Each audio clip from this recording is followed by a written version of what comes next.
সকলকে অনেক অনেক অভিনন্দন আমার ফেসবুক পেজ এবং আমার ইউটিউব চ্যানেল থেকে। আশা করি সকলে ভালো আছেন এবং সুস্থ আছেন। আমি আজকে আবার আরেকটি সাজেশন পার্ট নিয়ে আপনাদের সামনে হাজির হয়েছি। যে প্রশ্নগুলো বিগত বছরগুলোতে আমাদের ভর্তি পরীক্ষা বা চাকরির পরীক্ষায় সবসময় কিছু না কিছু আসছে, ঠিক তেমনি একটি টপিক বিভিন্ন তত্ত্বের প্রবক্তা। অর্থাৎ আমরা যখন বিভিন্ন বই পড়ি বা আমাদের যে বিভিন্ন বেসিক সাবজেক্টগুলো আমরা পড়ে এসেছি, তার মধ্যে আমরা কিছু তত্ত্বের প্রবক্তাকে আমরা পেয়েছি। অর্থাৎ যেমন খাজনা তত্ত্ব, আমলা তত্ত্ব অথবা অভাব সাম্যের তত্ত্ব, অর্থাৎ কিছু আমরা পেয়েছি অর্থনীতিতে, কিছু পেয়েছি পৌরনীতিতে, কিছু হয়তো যুক্তিবিদ্যায় পেয়েছি। ঠিক সেই ধরনের কিছু তত্ত্বকে আমরা এক জায়গায় করে নিয়ে এসেছি এবং আমি আজকে বক্সের মধ্যে যেগুলো দিয়েছি, যেখান থেকে প্রতি বছর প্রচুর পরিমাণে প্রশ্ন হয়েছে, যেগুলো বারবার বহুবার প্রশ্ন হয়েছে, ঠিক সেইগুলা কি। অর্থাৎ আমি একটা সাজেশন তৈরি করে নিয়েছি এখানে। তো আমরা একটু দেখি। খাজনা তত্ত্বের প্রবক্তার নাম ডেভিড রিকার্ডো, অর্থাৎ খাজনা তত্ত্বের প্রবর্তককে ডেভিড রিকার্ডো। আমলাতন্ত্রের প্রবর্তক ম্যাক্স ওয়েবার। আমি আবার বলছি, বহুবার পরীক্ষায় এসেছে যে আমলাতন্ত্রের প্রবর্তককে ম্যাক্স ওয়েবার, আমলাতন্ত্রের প্রবর্তককে ম্যাক্স ওয়েবার। সামাজিক চয়ন তত্ত্বের প্রবক্তা হচ্ছেন অমর্ত্য সেন। সামাজিক চয়ন তত্ত্বের প্রবক্তা কে? অমর্ত্য সেন।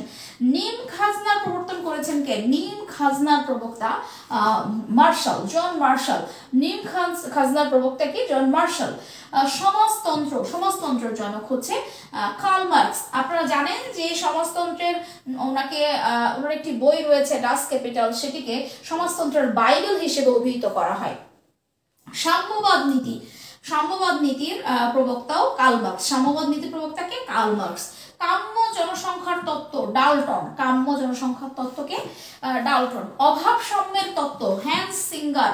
অভাব সাম্যের তত্ত্ব হ্যান্স সিঙ্গার। অভাব সাম্যের তত্ত্বকে প্রবর্তন করেছেন হ্যান্স সিঙ্গার।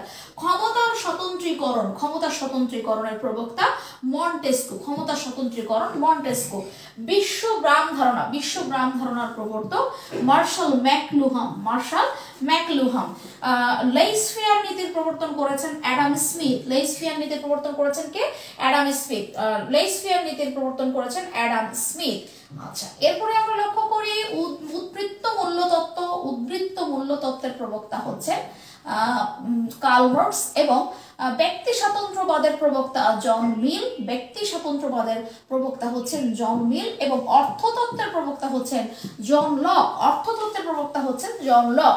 এবং জনসংখ্যা তত্ত্বের প্রবক্তা হচ্ছেন ম্যালথাস এবং শ্রমবিভাগ তত্ত্বের প্রবর্তন করেছেন অ্যাডাম স্মিথ এবং ভোক্তার উদ্বৃত্ত মূল্য তত্ত্বের প্রবক্তা হচ্ছেন জন মার্শাল এবং দারিদ্র্যের দুষ্টচক্র তত্ত্বের প্রবক্তা অধ্যাপক নার্স। এবং আমরা এখানে যে কয়টি প্রবক্তার নাম আমরা পেলাম বা তত্ত্বের নাম পেলাম, আশা করি এই কয়টি তত্ত্ব যদি আপনি মুখস্থ রাখতে পারেন, তাহলে ঢাকা বিশ্ববিদ্যালয় সহ অন্যান্য বিশ্ববিদ্যালয় বা চাকরির পরীক্ষায় আপনি এখান থেকে প্রশ্ন আসলে আপনি অ্যান্সার করতে পারবেন। এবং চেষ্টা করবেন এই তত্ত্বগুলোর প্রবক্তার নাম একটু মুখস্থ করে রাখতে, তাহলে আশা করি আপনি বিভিন্ন পরীক্ষায় খুব ইজিলি আপনি প্রশ্নগুলো আপনি অ্যান্সার করতে পারবেন। এবং মুখস্থ অংশটাকে যতটা সাজেশনের মধ্যে নিয়ে আসা যায় ততটা আপনার সময় বেঁচে যাবে এবং আপনি ধীরে ধীরে আরো অন্যান্য সাবজেক্টগুলোতে আপনি মনোযোগ দিতে পারবেন। আসলে সাধারণ জ্ঞানের যে সিলেবাস, এটা একটা সমুদ্র সমান সিলেবাস।